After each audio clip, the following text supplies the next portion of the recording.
Well, here we go. Final 4 minutes, 52 seconds left of this last 16 Ultimate Pool Grand Slam match. Scott Gillespie has turned it around. He was 2 behind. He is now 1 in front. But it's Stevie Dempsey at the table, and he won't be thrilled with the layout he's been left with.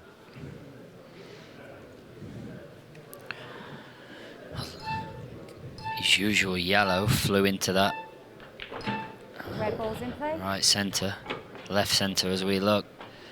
Also red followed it in as well, which was a bit bizarre. So he is going to play the loss of turn shot here. Loss of turn.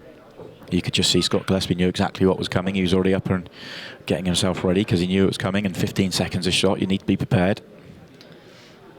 And the only yellows he can hit direct are the 2 in front of him, and that's why he's choosing to come off the top cushion and hit his bad ball on the left side cushion. Foul. No, he hasn't managed to do so. Cue ball in hand now for Stevie Dempsey. Time running. And the softer you hit that shot, the more it slides. Not only the softer you hit it, it's where you strike the cue ball. For example, if you strike the cue ball at the bottom and almost screw the cue ball into the cushion, that straightens it up.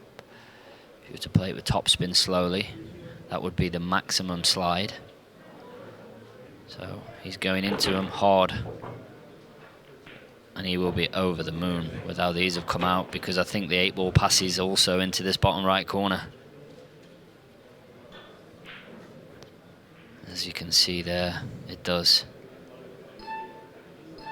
Yeah, that was a big shot there for Stevie. He probably felt like he had to go there, and it was a risky shot because he catches that ball full. He could stick on it and be on absolutely nothing. It could not come out better for him. Yeah, he hit him nice, so didn't he? He hit him where he wanted to hit him. So when you hit him the way that you've intended, you do deserve for him to come out.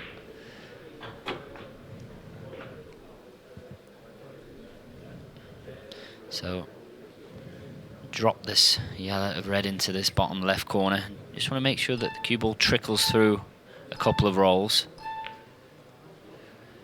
And I don't want to jinx him here, but this is the type of shot you can get a kick or a bad contact on. So I personally would give this a little bit more.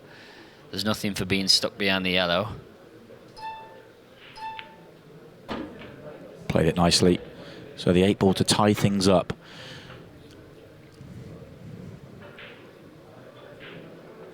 And we are all square with 2 minutes and 6 seconds left on the clock.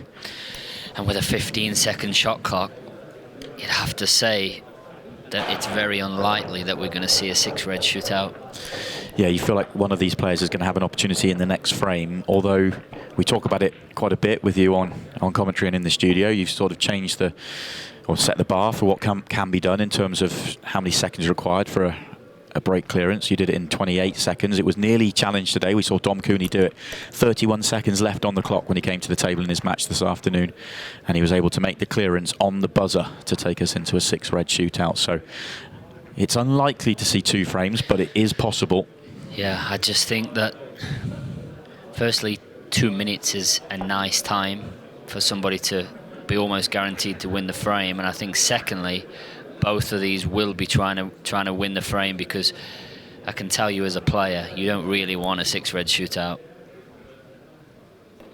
You would rather go for it in the frame and take your chance of taking the clearance out, playing pool the way that you've always known it, rather than the carnage of a 6-red shootout. So I can tell you that both of these definitely will be trying to win this frame, and they won't be settling for a 6-red shootout.